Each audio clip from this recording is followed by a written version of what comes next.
नमस्कार मित्रों, आपका स्वागत है। हम कक्षा 8 के जो सामाजिक विज्ञान है उसका जो इतिहास का जो भाग है उसका पाठ 9 पढ़ेंगे। आइए शुरुआत करते हैं। और पाठ 9 है राष्ट्रीय आंदोलन का संगठन 1870 के दशक से लेकर 1947 तक। देखिए, देश की आज़ादी 1947 तक। और 1870 इसलिए क्योंकि उस समय लगभग राजनीतिक संस्थाएं की स्थापना होने लग गई थी। और उन्हीं संस्थाओं के संस्थापक और उनसे जुड़े हुए सदस्यों ने भारतीय स्वतंत्रता के योगदान में काफ़ी सहयोग किया था। अब है राष्ट्रवाद का उदय। 1870 और 1880 के दशकों में ब्रिटिश शासन के प्रति असंतोष और ज़्यादा गहरा हो गया। क्यों? क्योंकि अंग्रेजी सरकार की नीतियां ही ऐसी थी कि जिससे भारतीयों को लगने लगा कि ये लोग हमारा हित न चाह करके हमारा अहित कर रहे हैं। और वो कौन कौन से ऐसे कारण थे जिनसे भारतीयों में अंग्रेजों के प्रति जो नकारात्मक जो छवि बनी, वो कारण देखिए। पहला जो था, 1878 में आर्म्स एक्ट से भारतीयों के हथियार रखने पर पाबंदी। 1878 में जो आर्म्स एक्ट कानून बनाया गया उसमें क्या था कि भारतीय लोग जो थे वो हथियार नहीं रख सकते थे। तो उनसे उनको काफ़ी दुख लगा कि क्या हम इतने अयोग्य हैं कि हम हथियार नहीं रख सकते। और बहुत सारे ऐसे व्यक्ति थे जो जमींदार जागीरदार वगैरह थे, वो लोग हथियार रखते थे क्योंकि उनको आवश्यकता भी रहती थी इनकी। तो इसलिए भारतीय लोग इससे काफ़ी नाराज हुए। फिर इसके बाद 1878 में ही वर्नाक्यूलर प्रेस एक्ट से सरकार की आलोचना नहीं की जा सकती थी, ऐसा उन्होंने एक वर्नाक्यूलर प्रेस एक्ट करके एक नया अधिनियम पारित किया। इसमें क्या था कि सरकार ने ये नियम बना दिया कि कोई भी यदि समाचार पत्र वगैरह प्रकाशित करता है और उस समाचार पत्र में यदि सरकार की आलोचना की जाती है तो उस समाचार पत्र की जो संपूर्ण प्रिंटिंग मशीन सहित सारी संपत्ति जब्त कर ली जाएगी। और इसके अलावा सरकार से संबंधित जो भी खबर छापी जाएगी उस खबर को सबसे पहले अंग्रेज अधिकारियों को दिखाया जाएगा। उनकी अनुमति के बाद ही उनसे संबंधित कोई खबर छापी जा सकेगी। इससे भी लोगों में काफ़ी नाराजगी हुई। अगला कारण था इल्बर्ट बिल के लागू होने से भारतीय न्यायाधीश जो ब्रिटिश या यूरोपीय लोगों पर लगे मुकदमों की सुनवाई कर सकते थे। देखिए, एक इल्बर्ट बिल भी आया था। इल्बर्ट बिल में क्या था? इल्बर्ट बिल में ये था कि यदि किसी यूरोप के या ब्रिटिश व्यक्ति के ऊपर कोई मुकदमा चलता है किसी अपराध का, तो उस मुकदमे की जो सुनवाई है ना, वो भारतीय न्यायाधीश भी कर सकते हैं। उससे पहले अनुमति नहीं थी। ठीक है, इस बिल के माध्यम से उनको अनुमति दी गई। इससे अंग्रेजों ने क्या किया कि इस बिल का काफ़ी विरोध किया। ठीक है, और इतना अधिक विरोध हुआ कि इस बिल को ब्रिटिश गवर्नमेंट को रिटर्न करना पड़ा, वापस लेना पड़ा। तो अंग्रेज भारतीय लोगों ने ये देखा कि इन अंग्रेजों ने अपने लिए जो नियम जो इनके खिलाफ लगा और इन लोगों ने विरोध किया और उसको वापस हुआ, तो क्यों ना हम भी विरोध करें और जो अंग्रेजों की जो गलत नीतियां हैं उनको वापस करवाया जाए। तो ऐसा इल्बर्ट बिल से भारतीयों ने विरोध करना भी सीखा। अच्छा, उसके बाद ये इसी प्रकार की कुछ घटनाएं हुई थी, ये बड़ी घटनाएं हैं जिससे भारतीयों ने अंग्रेजी सरकार का विरोध करना प्रारंभ किया।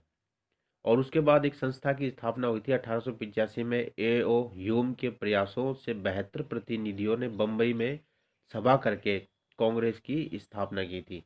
ये जो ए ह्यूम थे, ये कांग्रेस के पहले सचिव रहे थे। इन्होंने क्या किया कि शिक्षित पढ़े लिखे भारतीय लोगों को, पूरे भारतवर्ष के लोगों को पत्र लिखा और ये कहा कि आप लोग इकट्ठे हो। ठीक है, और इकट्ठे होकर एक ऐसी संस्था की स्थापना की जाए जो भारतीयों की आवाज़ को ब्रिटिश गवर्नमेंट तक पहुंचाई जा सके। तो उसके लिए 1885 में ये लोग इकट्ठे हुए, 72 प्रतिनिधि इसमें शामिल हुए। ये बहुत पढ़े लिखे संभ्रांत परिवारों के व्यक्ति थे और इन लोगों ने मिलकर के भारतीय राष्ट्रीय कांग्रेस की स्थापना की थी। कहाँ हुई थी स्थापना? बम्बई में हुई थी। ठीक है, बम्बई के गोकुलदास तेजपाल संस्कृत महाविद्यालय में कांग्रेस की स्थापना हुई थी। ये एक बहुत बड़ी संस्था थी जिसने पूरे राष्ट्रीय आंदोलन को काफी प्रभावित किया। अब है नौरोजी की, यानी दादा भाई नौरोजी की जो पुस्तक थी, ये भी बहुत बड़े राष्ट्रवादी थे। इनकी पुस्तक का नाम था poverty and un British rule in India. इस पुस्तक में क्या किया इन्होंने, ब्रिटिश सरकार की जो शासन की जो आर्थिक नीतियां थी उनकी काफी आलोचना की दादा भाई नौरोजी ने, और ये बताया कि भारतीय जो पैसा है, यानी जो भारतीय रुपया धन दौलत है, वो भारत से कैसे इंग्लैंड में जा रहा है, और भारत जो सोने की चिड़िया था वो गरीब कैसे बनता जा रहा है, इस पुस्तक में इन्होंने बताया। कई बार एग्जाम में इस पुस्तक के बारे में बहुत बार पूछा गया है। प्रश्न ऐसे भी आ सकता है कि दादा भाई नौरोजी की प्रसिद्ध पुस्तक का क्या नाम है, 4 ऑप्शन में ये दे सकते हैं, या फिर ये दे दे poverty and un British rule in India पुस्तक के लेखक कौन है। तो आपको इसका आंसर दादा भाई नौरोजी करना पड़ेगा। अब है उभरता हुआ राष्ट्र।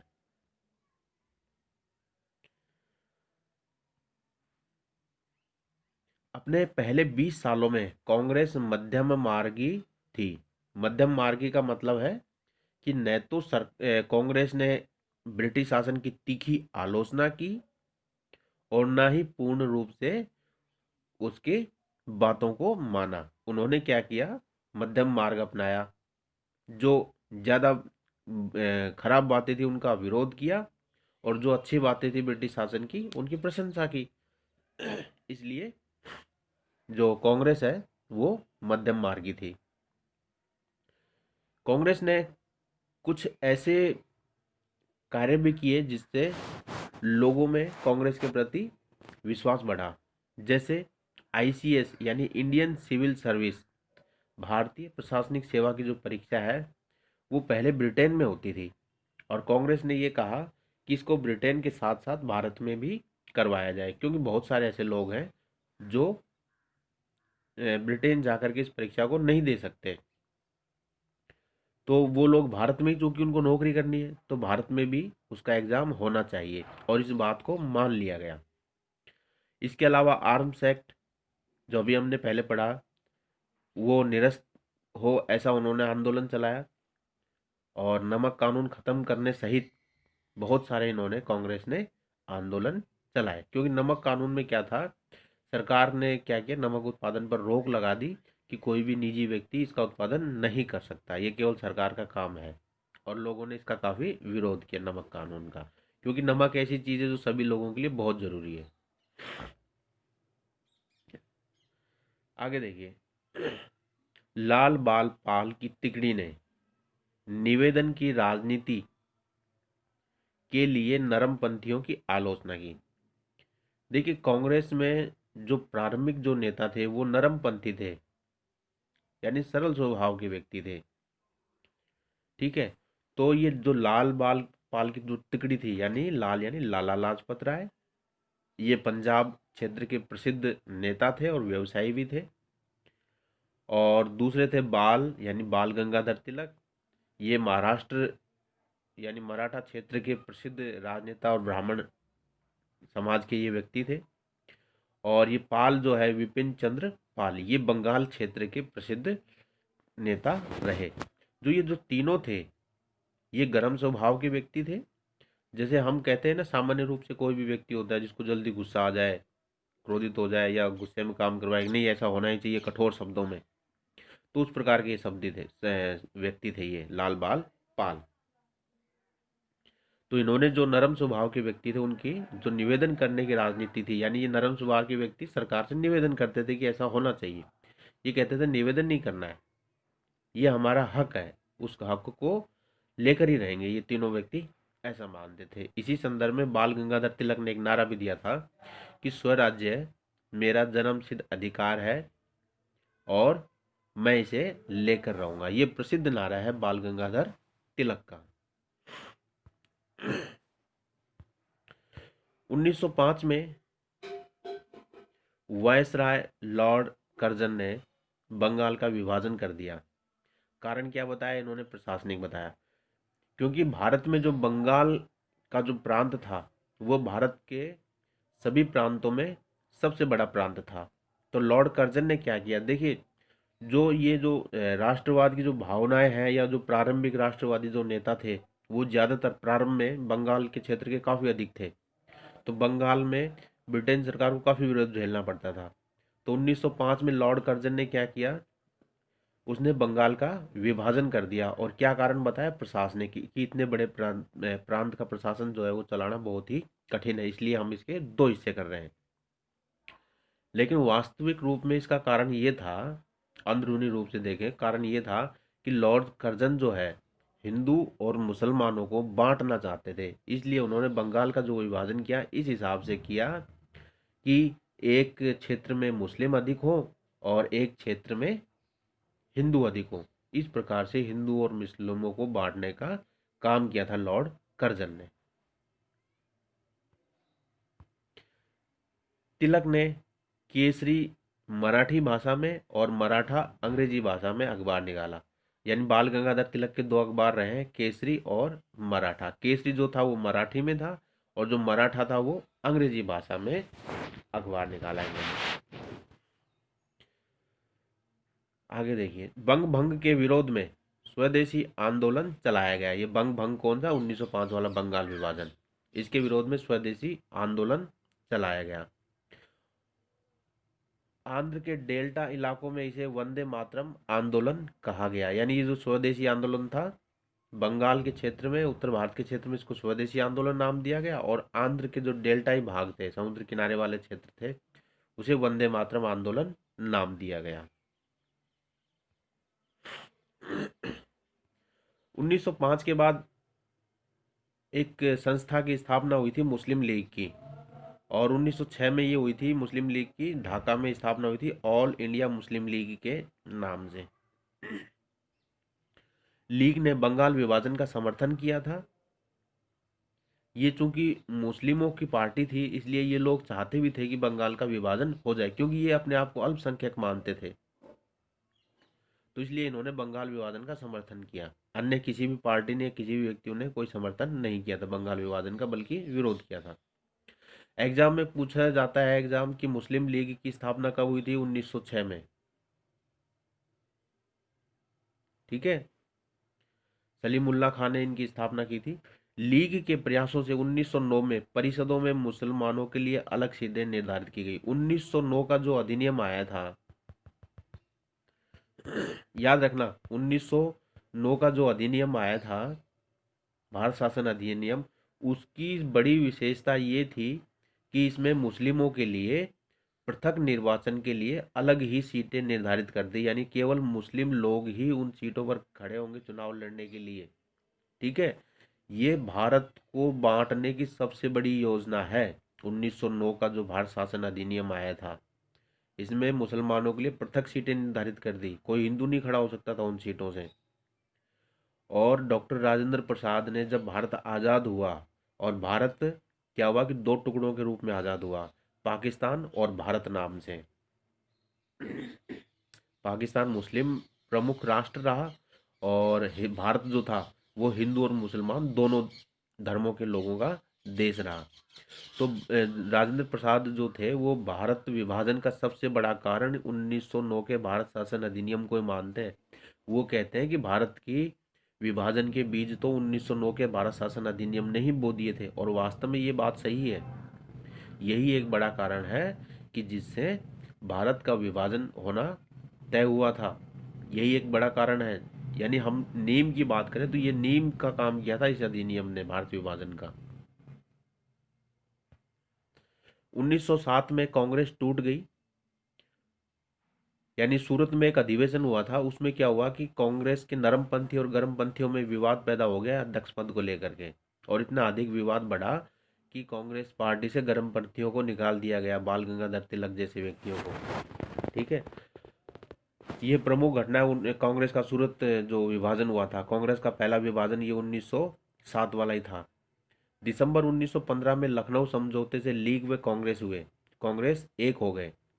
जो ऑल इंडिया मुस्लिम लीग थी, ये मुसलमानों की पार्टी थी और मुसलमानों के पक्ष में कार्य करती थी। इसने कांग्रेस का विरोध किया था, कांग्रेस के विरोध में कार्य कर रही थी। लेकिन 1915 में मोहम्मद अली जिन्ना और इन लोगों के प्रयासों से क्या हुआ कि मुस्लिम लीग और कांग्रेस में समझौता हो गया। इस समझौते को क्या किस नाम से जानते हैं? इस समझौते को लखनऊ समझौते के नाम से जानते हैं। ठीक है, कब हुआ था? 1915 में हुआ था लखनऊ समझौता। ये जो तस्वीर दिखाई दे रही है, ये तस्वीर है दादा भाई नौरोजी की तस्वीर है। भारत के प्रमुख राष्ट्रवादी नेता रहे हैं, ये 3 बार कांग्रेस के अध्यक्ष भी रहे हैं। भारतीय राष्ट्रीय कांग्रेस के 3 बार ये अध्यक्ष रहे। आरपीएससी के द्वारा फर्स्ट ग्रेड के एग्जाम में पूछा गया है कि ये कितनी बार अध्यक्ष रहे? 3 बार। ये बाल गंगाधर तिलक हैं। आपको अखबार ये इनके आगे जो टेबल है उस पर रखा हुआ दिखाई दे रहा है। ये कौन सा अखबार है? ये केसरी अखबार है ना। इनके दोनों अखबारों के नाम आपको याद है, केसरी और मराठा। ये लाला लाजपत राय है। ये पंजाब क्षेत्र के प्रमुख क्रांतिकारी रहे हैं। लाल बाल पाल की तिकड़ी के एक ये नेता थे। लाल यानी लाला लाजपत राय, बाल यानी बाल गंगाधर तिलक और पाल यानी विपिन चंद्र पाल। इनका पंजाब क्षेत्र में काफ़ी योगदान रहा था स्वतंत्रता आंदोलन की घटनाओं में। देखिए, इस प्रकार से भारत में कुछ घटनाएं घटित होती रही, संस्थाएं बनती रही, लोग आते रहे और उसके बाद यानी कांग्रेस की स्थापना 1885 के बाद 1915 तक जो भी घटनाएं घटित हुई उसमें बहुत सारे लोगों का योगदान था। और 1915 में एक ऐसे व्यक्ति का आगमन हुआ जिसने भारतीय राजनीति और भारतीय स्वतंत्रता आंदोलन का जो रुख था वो पूरी तरह बदल दिया और बहुत प्रभावशाली व्यक्ति रहे। महात्मा गांधी का आगमन यानी भारतीय राजनीति में महात्मा गांधी का आगमन।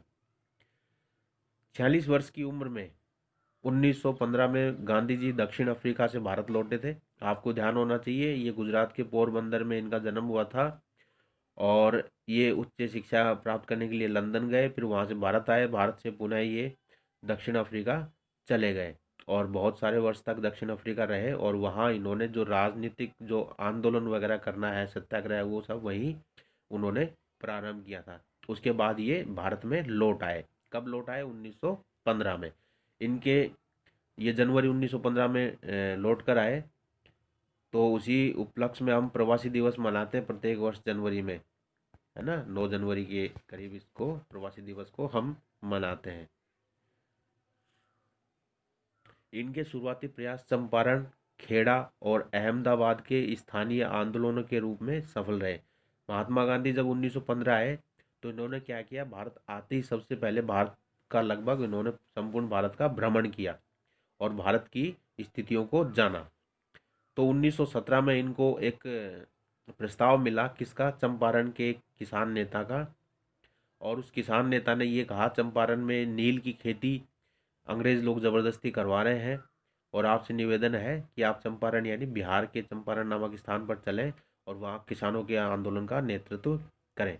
और महात्मा गांधी जी ने सन 1917 में चंपारण किसान आंदोलन का नेतृत्व किया और ये उनका प्रथम आंदोलन था जो पूर्ण रूप से सफल रहा। इसमें किसानों की मांगें मान ली गई। इसके बाद गुजरात के खेड़ा और अहमदाबाद के आंदोलन भी इनके काफ़ी सफल रहे। देखिए, एक महात्मा गांधी ने नस्ली भेदभाव का विरोध करने के लिए 1895 में डरबन, ये साउथ अफ्रीका में एक शहर है, डरबन में नटाल कांग्रेस का गठन किया था। ठीक है, नटाल कांग्रेस का गठन किसने किया था? महात्मा गांधी ने। कहा? डरबन, साउथ अफ्रीका में।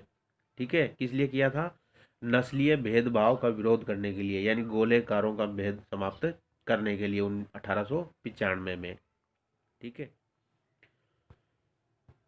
सत्याग्रह, रोल्ट सत्याग्रह, 1919 के रोल्ट कानून के खिलाफ सत्याग्रह महात्मा गांधी जी ने किया। आपको ध्यान है कि जैसे हमने अभी पढ़ा, 1909 का भारत शासन अधिनियम आया, उसके बाद 1909 का भारत शासन अधिनियम आया जिसको रोल्ट एक्ट के नाम से भी जानते हैं।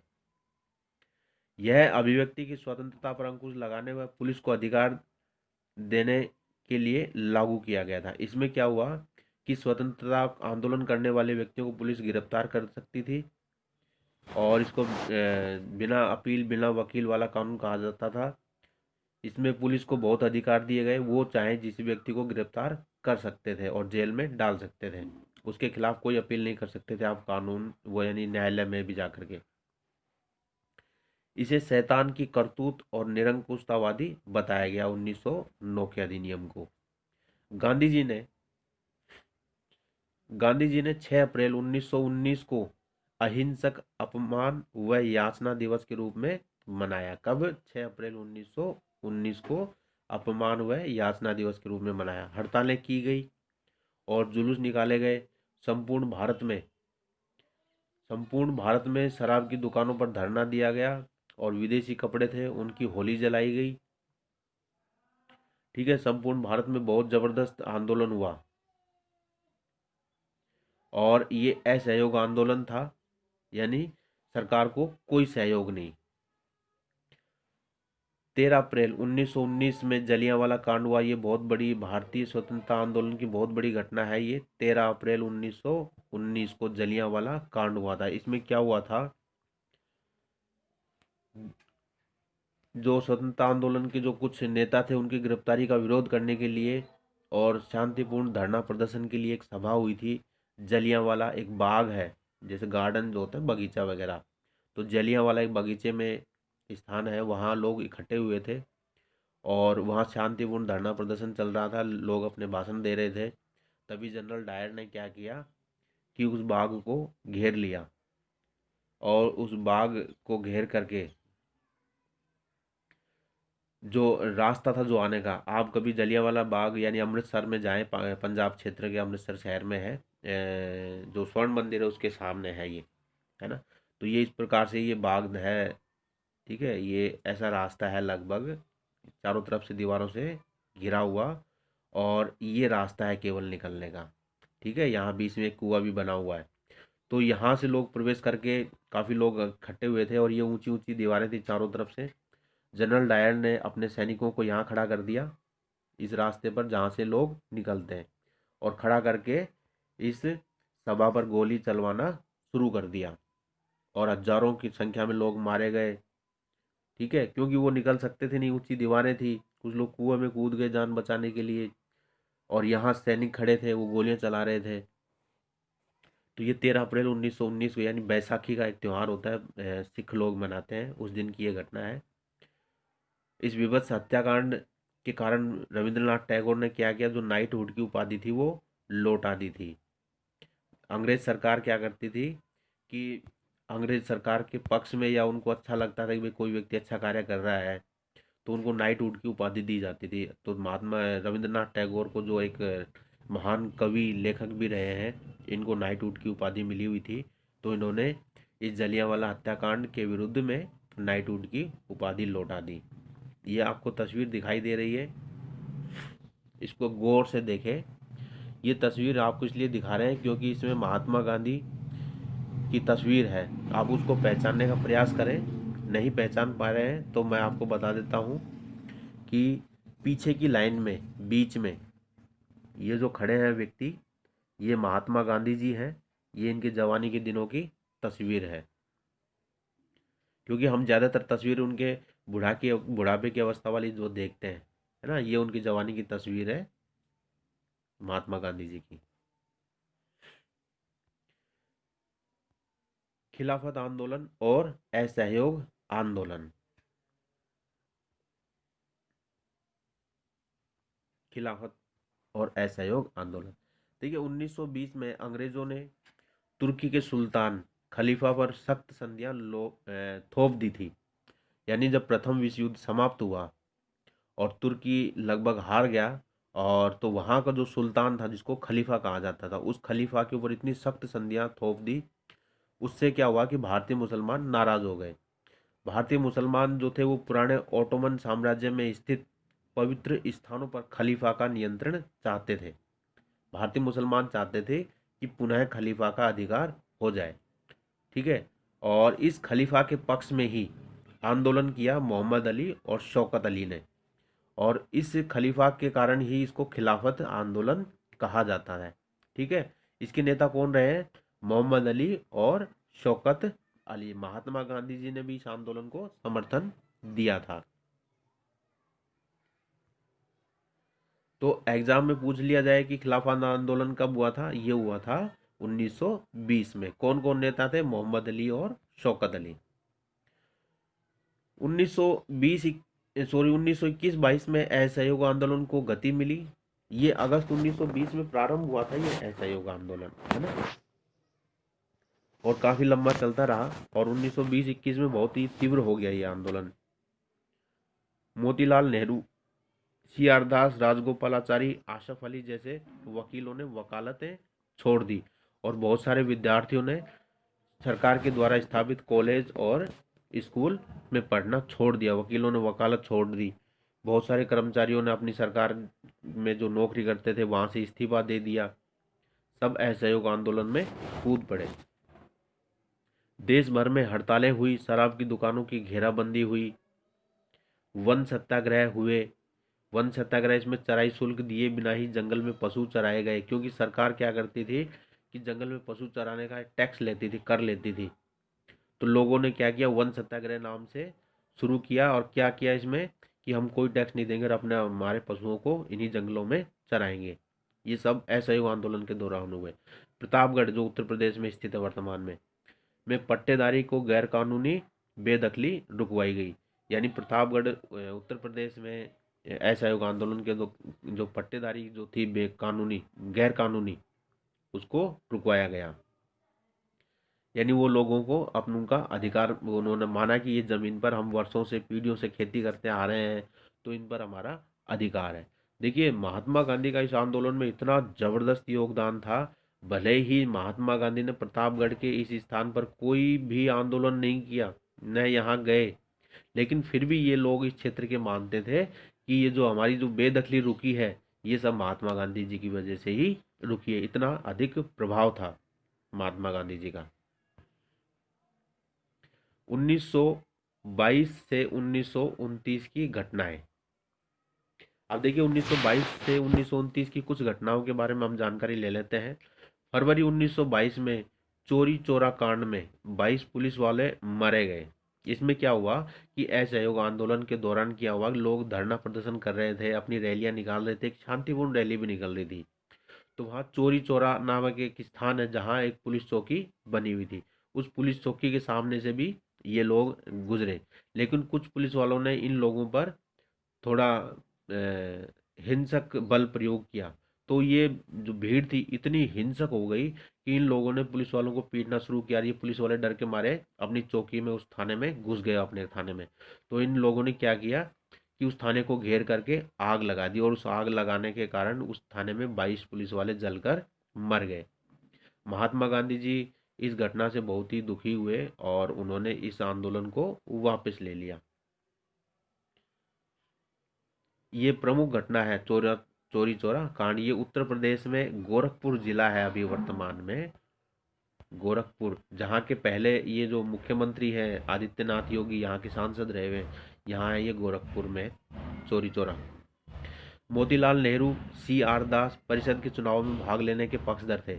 देखिए, कांग्रेस में क्या हुआ कि कुछ धड़ा चाहता था कि जो परिषद, विधान परिषदों के जो चुनाव होंगे हम उसमें भाग लें, और कुछ धड़ा ये चाहता था कि नहीं, हम भाग नहीं लेंगे, हम सरकार का विरोध करेंगे।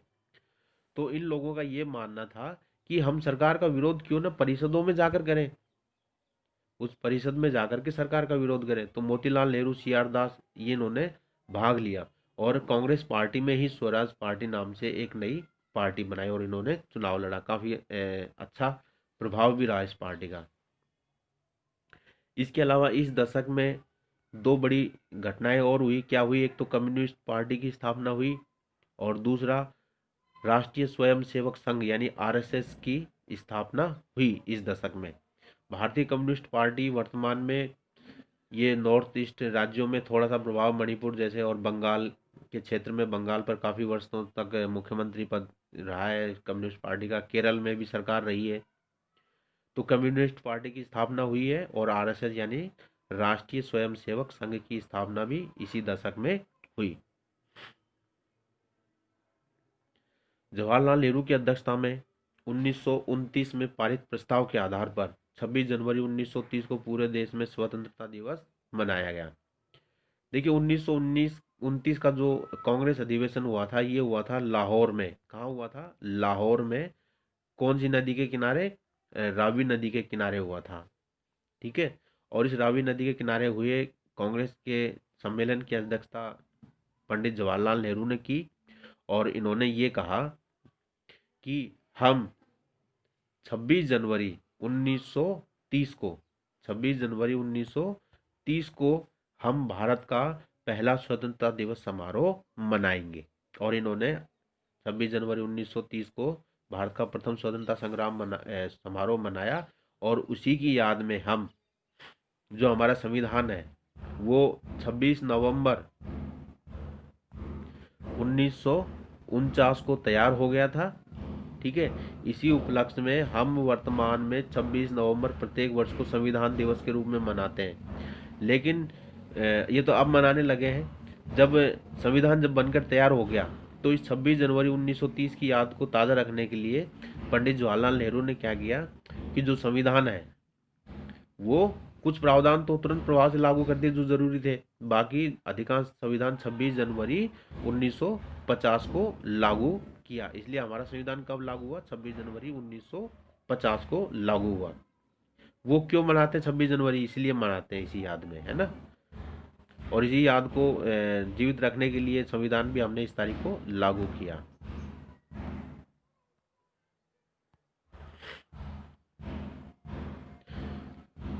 उन्नीस में साइमन कमीशन का गठन हुआ,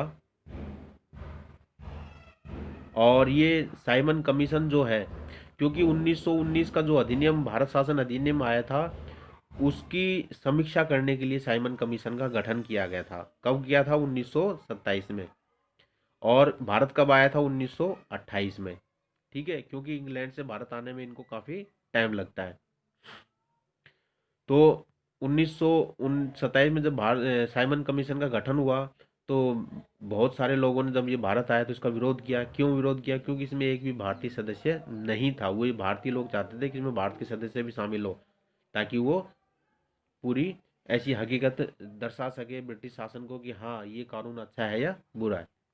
भगत सिंह, चंद्रशेखर आज़ाद, सुखदेव ने 1928 में दिल्ली के फिरोज शाह कोटला में Hindustan socialist Republic association HSRA Hindustan socialist Republic association की स्थापना की थी। ये क्रांतिकारी संगठन था। 17 दिसंबर 1928 को सैंडर्स की हत्या हुई थी।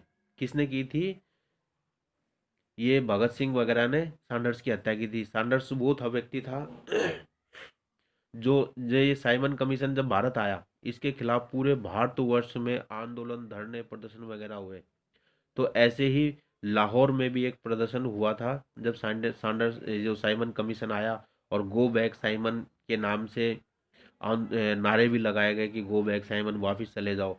तो उस जो लाहौर में प्रदर्शन हुआ उसका नेतृत्व लाला लाजपत राय कर रहे थे। तो सैंडर्स पुलिस अधिकारी थे, इन्होंने अपने जो सिपाही थे उनको आदेश दिया कि इन प्रदर्शनकारियों को मारपीट कर यहाँ से हटाओ, और लाठी चार्ज हुआ। उस लाठी चार्ज में लाला लाजपत राय के सिर में भी चोट लगी, जिसकी वजह से लाला लाजपत राय की कुछ दिन बाद मृत्यु हो गई। उसी मृत्यु का बदला लेने के लिए इन लोगों ने सैंडर्स की हत्या की थी 17 दिसंबर 1928 को। और एक प्रसिद्ध कथन ये है लाला लाजपत राय का कि मेरे शरीर पर लगी हुई एक एक लाठी का जो वार है वो ब्रिटिश साम्राज्य की जो अंत है उसमें, उसकी जो ताबूत है उसमें एक एक कील का काम करेगा, एक एक चोट जो है। भगत सिंह ने बीके दत्त के साथ केंद्रीय विधान परिषद में 8 अप्रैल, कब? 8 अप्रैल को बम फेंका। ठीक है। और बम फेंकने का मकसद क्या था? मकसद ये था, वो ये कहते थे कि और उन्होंने बम भी इस जगह फेंका जहां भीड़ नहीं थी, किसी की जान नहीं जा सके। ठीक है, वो केवल ब्रिटिश सरकार का विरोध करना चाह रहे थे। वो कहते थे कि आप लोग हमारी बातें नहीं सुन रहे जो हम कह रहे हैं, तो आप इतने बहरे हो गए, आपको सुनाने के लिए क्या हुआ, इन बमों की आवाज़ करना जरूरी था। तो इन बहरे लोगों को सुनाने सुनाने के लिए हमने ये बम फेंके हैं। ठीक है, और उसके बाद ये यहाँ से भागे, लेकिन इनको बाद में गिरफ्तार कर लिया गया, भगत सिंह, सुखदेव और राजगुरु को। ठीक है, और जो भगत सिंह, सुखदेव, राजगुरु को गिरफ्तार कर लिया गया और इन पर केस चला, और अंत में इनको 23 मार्च 1931 को फांसी दे दी गई। ये बहुत महान महान महान देशभक्त रहे हैं, और बहुत ही इन्होंने हंसी खुशी से देश की आज़ादी के लिए फांसी लेना स्वीकार किया। दांडी मार्च, आपको मैं एक बीच में बात बता दूं, महात्मा गांधी जी की कभी कभार आलोचना इसलिए भी की जाती है क्योंकि जो गांधी जी और इरविन का जो समझौता हुआ था, गांधी और इरविन के समझौते में 1931 में हुआ था, उसमें इन्होंने भगत सिंह, सुखदेव, राजगुरु की जो फांसी थी उसकी माफ़ी का उसमें एक मांग नहीं रखी थी, इसलिए गांधी जी की आलोचना की जाती है। और उसमें गांधी जी ने ये रखा था, जिन्होंने अहिंसक आंदोलन किया हो उनकी आज़ादी चाहिए थी। दांडी मार्च, साबरमती, गांधी जी साबरमती से 240 किलोमीटर दूर दांडी तट पर पैदल चलकर 6 अप्रैल 1930 को पहुंचकर इन्होंने नमक कानून तोड़ा। कब तोड़ा? 6 अप्रैल 1930 को। इसी को बोलते हैं दांडी मार्च। कर्नाटक की अंबाबाई, एक घटना के बारे में बताया गया पाठ के बीच में। कर्नाटक की अंबाबाई का 12 वर्ष में विवाह हो गया था और 16 वर्ष में ये विधवा हो गई। इन्होंने उडुपी में विदेशी कपड़ों व शराब की दुकानों की घेराबंदी की। इन्हें जेल में डाल दिया गया। ठीक है, ये जेल से रिहा होकर आई, पुनः इनको गिरफ्तार किया गया और इनको वापस जेल में डाल दिया। तो ये जो संघर्ष के दिन थे, इन संघर्ष के दिनों को अम्बाबाई ने अपने जीवन का सबसे सुखद क्षण बताया कि भारत में जो स्वतंत्रता आंदोलन के लिए जो इन्होंने कार्य किया, इसको सबसे अच्छे सुखद दिन रहे हैं जीवन के। नमक सत्याग्रह में महात्मा गांधी जी जो थे महिलाओं की हिस्सेदारी के खिलाफ थे, लेकिन सरोजनी जो नायडू है उन्होंने इस बात के लिए महात्मा गांधी जी को राजी कर लिया कि महिलाओं को भी इस आंदोलन में भाग लेना चाहिए।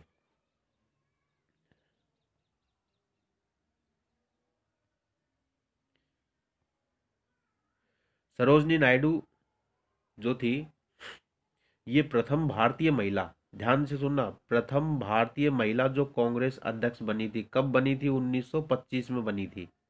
ठीक है, एग्जाम की दृष्टि से बहुत महत्वपूर्ण तथ्य है ये। भारतीय राष्ट्रीय कांग्रेस की प्रथम महिला, भारतीय महिला अध्यक्ष कौन थी? सरोजनी नायडू। कब बनी थी? 1925 में।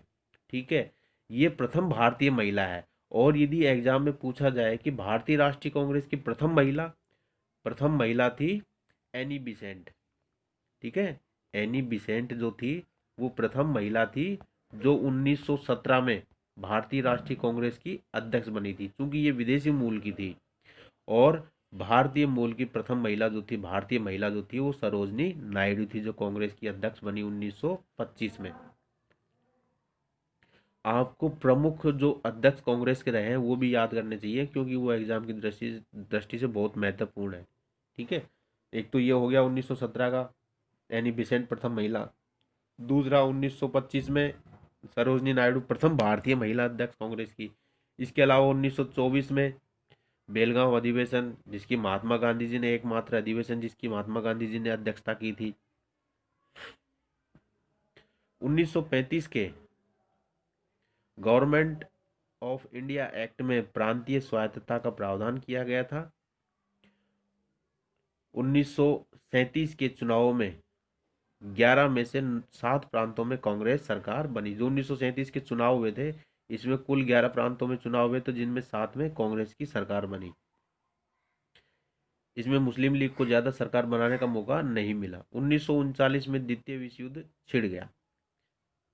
द्वितीय विश्व युद्ध शुरू हुआ था, आप एक फार्मूला याद कर लो, 39 39 है ना, इसको ऐसे भी कर सकते हैं, 3 सितंबर 1939 को, है ना, द्वितीय विश्व युद्ध प्रारंभ हुआ। प्रांतीय सरकारें इंग्लैंड का साथ देना चाहती थी। ठीक है, प्रांतीय सरकारें इंग्लैंड का साथ देना चाहती थी इस द्वितीय विश्व युद्ध में, लेकिन शर्त क्या थी कि युद्ध के बाद, शर्त यह है कि हम आपका साथ देंगे, लेकिन जो द्वितीय विश्व युद्ध समाप्त होगा उसके बाद हमें आज़ाद करना पड़ेगा, भारत को छोड़कर आपको जाना होगा। लेकिन इंग्लैंड की सरकार ने इस शर्त को नहीं माना, और इस शर्त को न मानने के कारण कांग्रेस सरकारों ने क्या किया, इन प्रांतों में इस्तीफा दे दिया इन सरकारों से, और सरकारें गिर गई।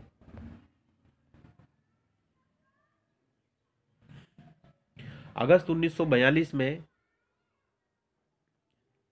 भारत छोड़ो आंदोलन हुआ, स्टार्ट हो गया था अगस्त 1947 में,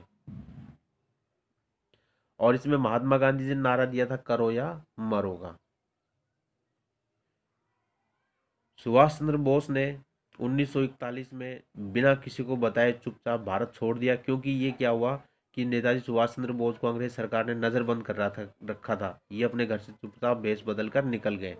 कब? 1941 में। ये पहुंचे अफगानिस्तान के रास्ते होते हुए जर्मनी पहुंचे, और जर्मनी में हिटलर से मुलाकात भी इन्होंने की, और फिर वहां से जर्मनी सरकार ने इनकी मदद करी, और ये उसकी मदद से सिंगापुर पहुंचे, और वहां इन्होंने आज़ाद हिंद फौज की स्थापना की। आज़ाद हिंद फौज ने द्वितीय विश्व युद्ध में अंग्रेज खिलाफ सरकार के खिलाफ युद्ध किया था, क्योंकि इसमें जो थे जापान सरकार के द्वारा जो भारतीय सैनिक जो थे, जो अंग्रेजों के साथ लड़ रहे थे, उनको अरेस्ट किया था। उन लोगों को आज़ाद करवा करके इन्होंने भारतीय आज़ाद हिंद फौज में शामिल किया। ठीक है, और ये इम्फाल और कोहिमा वाले रास्ते से भारत में इन्होंने प्रवेश करने का प्रयास किया, लेकिन वह ये असफल रहे।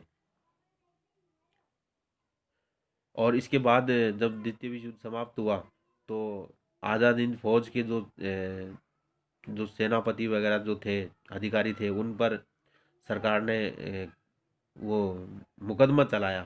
ठीक है, जिसका नेतृत्व क्रांतिकारियों के पक्ष में जवाहरलाल नेहरू वगैरह ने भी किया था। 1940 में लीग ने, यानी मुस्लिम लीग ने पश्चिमोत्तर, ठीक है, और पूर्वी क्षेत्रों में मुसलमानों के स्वतंत्र राज्यों की मांग रखी, लेकिन इस प्रस्ताव में विभाजन या पाकिस्तान का जिक्र कहीं नहीं था। यानी 1940 में जो मुस्लिम लीग थी, उसने क्या किया, ये कहा कि जो भारत है ना, ये मान लो ये भारत है, ये तत्कालीन उस समय का भारत, तो ये जो क्षेत्र है पाकिस्तान वाला, तो पश्चिमोत्तर यानी पश्चिम और उत्तर वाला क्षेत्र, और ये जो पूर्व वाला जो क्षेत्र है, इस पर ये अलग अलग राज्य बना दिए जाएं, अलग अलग प्रांत बना दिए जाएं। क्यों? क्योंकि इन क्षेत्रों में मुस्लिमों की अधिक संख्या है। लेकिन उस समय पाकिस्तान का कहीं कोई जिक्र न था कि पाकिस्तान देश बनाया जाए, केवल प्रांत बनाया जाए। कैबिनेट की विफलता के बाद पाकिस्तान की मांग लीग ने की। जब कैबिनेट मिशन भारत आया था तो वो विफल हो गया, तो मुस्लिम लीग ने क्या किया, फिर कहा कि हमें पाकिस्तान नाम से एक अलग राष्ट्र चाहिए जो मुस्लिमों का देश हो। 16 अगस्त 1946 को मुस्लिम लीग ने प्रत्यक्ष कार्रवाई दिवस मनाया। मुस्लिम लीग ने प्रत्यक्ष कार्रवाई दिवस कब मनाया? 16 अगस्त 1946 को। क्या? कि हम तो अपना पाकिस्तान अलग राष्ट्र लेकर ही रहेंगे। और अंत में ऐसा ही हुआ। बहुत सारे लोगों ने प्रयास किया कि देश को टुकड़े नहीं हो, लेकिन मुस्लिम लीग की जिद के आगे और कुछ स्वार्थपरक लोगों के आगे ये देश के टुकड़े हो गए। ये राष्ट्रीय आंदोलन के नेताओं में से चित्तरंजन दास, जो बंगाल क्षेत्र के प्रसिद्ध क्रांतिकारी रहे हैं। ये महात्मा गांधी जी हैं। महात्मा गांधी जी जमीन पर जो समुद्र के किनारे प्राकृतिक रूप से नमक बना रहे हैं, यानी नमक को मुट्ठी में उठा करके सांकेतिक रूप से इन्होंने नमक कानून तोड़ा। ये 1931 की फोटो है, और इस 31 की फोटो में ये सरोजनी नायडू जी है, और ये महात्मा गांधी जी है। ये पेरिस की फोटो है। पेरिस में 1931 में ये लोग गए थे, तो वहाँ की तस्वीर है ये सरोजनी नायडू जी के साथ महात्मा गांधी जी की। ये कुछ तस्वीरें हैं जो आपकी किताब में दी गई हैं। इनको हम सिलसिलेवार देख लेते हैं, क्या क्या है इनमें। देखिए इन तस्वीरों को ध्यान से। मौलाना आज़ाद तथा कांग्रेस कार्यकारी समिति के अन्य सदस्य, सेवाग्राम 1942 की तस्वीर है ये। मौलाना आज़ाद हैं ये, मौलाना आज़ाद का जन्म मक्का में हुआ था। इनके पिता बंगाली और माँ अरब मूल की थी। बहुत सारी भाषाओं के जानकार थे मौलाना आज़ाद। आज़ाद जो थे इस्लाम के विद्वान और वहादते दीन, वहादते दीन यानी सभी धर्मों की बुनियादी एकता के ये हिमायती थे। गांधीवादी आंदोलन में हमेशा सक्रिय रहने वाले और हिंदू मुस्लिम एकता के पक्के हिमायती थे। इन्होंने जिन्ना के दो राष्ट्र सिद्धांत का काफ़ी विरोध किया था। देखिए, ऐसा नहीं है कि सभी मुस्लिम लोगों ने पाकिस्तान की मांग की थी। बहुत सारे ऐसे बहुत अच्छे मुस्लिम लोग भी हुए हैं जिन्होंने भारत के जो दो टुकड़ों का काफ़ी विरोध किया था। उनमें विरोध करने वाले प्रमुख मुस्लिम नेताओं में एक तो ये मौलाना आज़ाद थे। इसके अलावा खान अब्दुल गफ्फार खां भी रहे। दूसरी तस्वीर देखिए। इस तस्वीर में गांधी जिन्ना वार्ताओं से पहले गांधी जी के साथ बात करते हुए चक्रवर्ती राजगोपालाचारी 1944, वयोवृद्ध राष्ट्रवादी और दक्षिण में नमक सत्याग्रह के नेता चक्रवर्ती राजगोपालाचारी 1946 में बनी अंतरिम सरकार के सदस्य थे। स्वतंत्र भारत के पहले भारतीय गवर्नर जनरल रहे थे। उन्हें लोग राजा जी के नाम से जानते हैं। राजा जी के नाम से किन को जानते हैं? चक्रवर्ती राजगोपालाचारी को राजा जी के नाम से जाना जाता है। तथ्यात्मक दृष्टि से बहुत महत्वपूर्ण ये है इनका उपनाम राजा जी के नाम से किन को जानते हैं? चक्रवर्ती राजगोपालाचारी। ठीक है। दूसरा प्रश्न ये बनता है आपका इसमें कि स्वतंत्र भारत के पहले भारतीय गवर्नर जनरल रहे हैं कौन? चक्रवर्ती राजगोपालाचारी। एग्जाम में पूछ ले कि स्वतंत्र भारत के प्रथम गवर्नर जनरल लॉर्ड माउंटबेटन। ध्यान देना, स्वतंत्र भारत के प्रथम गवर्नर जनरल कौन थे? लॉर्ड माउंटबेटन थे। लेकिन स्वतंत्र भारत के प्रथम भारतीय गवर्नर जनरल चक्रवर्ती राजगोपालाचारी रहे हैं।